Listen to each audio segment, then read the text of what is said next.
पैसा कोई भी एक दिशा नहीं है जो देती है।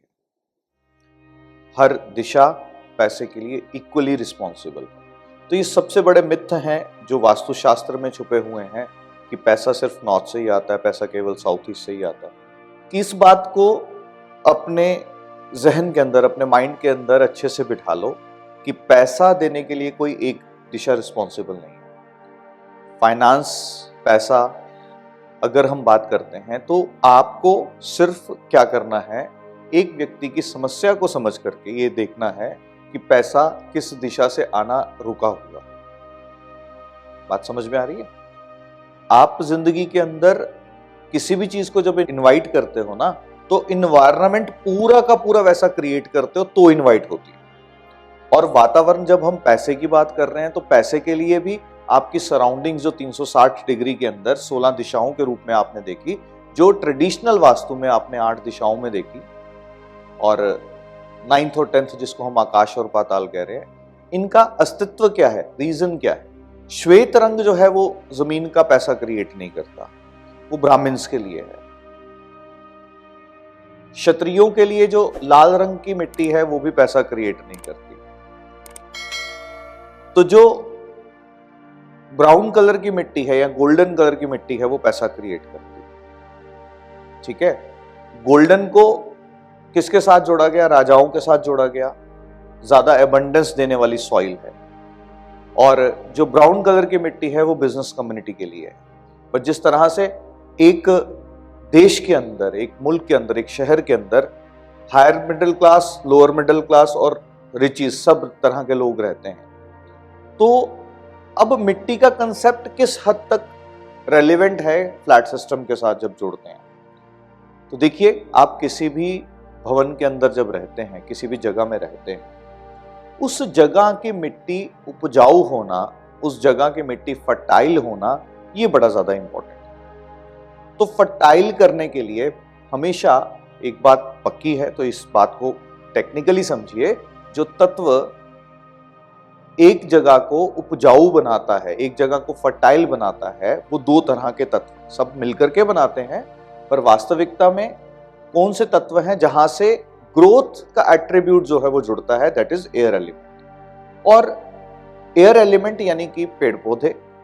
तो पेड़ पौधों का एक भवन में होना अनिवार्य है ताकि उस घर के अंदर ग्रोथ का एट्रीब्यूट जो है वो चलता रहे। तो जब हम किसी भी व्यापार की बात करते हैं, बिजनेस की बात करते हैं, तो किसी भी बिजनेस, किसी भी व्यापार के साथ हम किसको जोड़ते हैं? ग्रोथ को जोड़ते हैं। तो अगेन, पेड़ पौधे कौन से प्लैनेट के साथ जुड़े हैं? बुध के साथ जुड़े हैं। और पहला प्लैनेट कौन सा है जो किसी की जिंदगी के अंदर पैसा देने के लिए रिस्पॉन्सिबल? दैट इज अगेन बुध। तो बुध का उपयोग यानी कि पेड़ पौधों का उपयोग भी बहुत खूबसूरती से वास्तुशास्त्र में किया जाता है। कब कौन सी दिशा में पेड़ पौधे को लगाया जाए और कौन सा पौधा जो है वो ज्यादा फलित होता है, कब बेल का पौधा फलित होता है, कब रूट्स वाला पौधा फलित होता है। बात समझते? क्योंकि जब हम बेल का पौधा लगाते हैं तो जल तत्व की दिशाओं में लगाना चाहिए। क्यों जल तत्व की दिशाओं में? क्योंकि बेल को पनपने के लिए मिट्टी की आवश्यकता नहीं है। आप मनी प्लांट लगाते हो, किसमें लगाते हो? पानी में लगा देते हो। तो जल तत्व की दिशाओं में। अब ये क्यों, इसका अर्थ क्या है? ध्यान से इस बात को समझिएगा। जल है आपके विचार, जल आपके थॉट्स हैं, आपके विचार हैं, और जल में से पनपते हुए विचार जो जन्म लेते हैं, वहां से आपकी ग्रोथ निश्चित हो। जो भी आपके माइंड में विचार आए वो ग्रोथ ओरिएंटेड हो, इसलिए जल में लगा हुआ पौधा क्या करता है? आपके विचारों को क्या करता है? फ्रूटफुल करने का काम करता है। यानी कि आपके दिमाग में कोई नेगेटिव विचार ना आए और वो विचार आए जो आपको जिंदगी में प्रगति की ओर लेकर के जाए। तो पौधे क्या करते हैं? पौधे हेल्प करते हैं। जिस घर में भी पैसे को आमंत्रित करना है, सबसे पहले उस घर में प्लांट्स जो है वो अनिवार्य हिस्सा है घर के। आप वहां की जमीन को उपजाऊ नहीं बनाओगे, वहां की मिट्टी को उपजाऊ नहीं बनाओगे, तो ग्रोथ जो है वो नहीं दिखती। ये तत्वाज हैं, इस बात को ध्यान से समझ लेना। और यही तत्व आपके शरीर में क्या है? बुध का तत्व आपके शरीर में नसों के रूप में, स्किन के रूप में, दिमाग के रूप में, और ये आपके शरीर की ग्रोथ के लिए इंपॉर्टेंट है।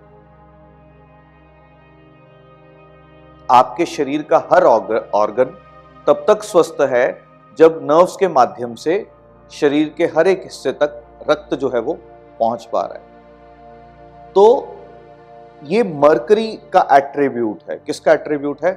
बुध का एट्रीब्यूट है। इसलिए बुध पहली दिशा जो है वो नॉर्थ के साथ जोड़ेगी, और नॉर्थ में भी स्पेसिफिकली जल तत्व है, इसलिए उसको उसके साथ जोड़ा गया। तो इसका मतलब क्या हो गया कि जितनी भी दिशाएं हैं, जो 8 डिवीजन आपने प्राइम पढ़ी, ये 8 के 8 ग्रहों के साथ जुड़ी, और हर एक ग्रह का आपकी जिंदगी में जो आपने कीवर्ड्स लिखे उसके अकॉर्डिंगली आप देख सकते हो कि पर्टिकुलर कौन से प्लैनेट की एनर्जीज आपके लिए काम नहीं कर रही।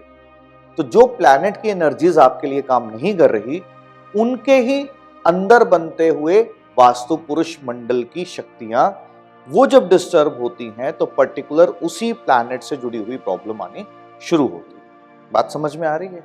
ये बुध के अंदर ही सोम की शक्ति क्यों देखी गई? बुध के अंदर सोम की शक्ति इसलिए क्योंकि दिमाग से ही नेक्टर क्रिएट होना है। आपके जो थॉट्स हैं, आइडियाज हैं, वहीं से रस जो है वो निकलना है।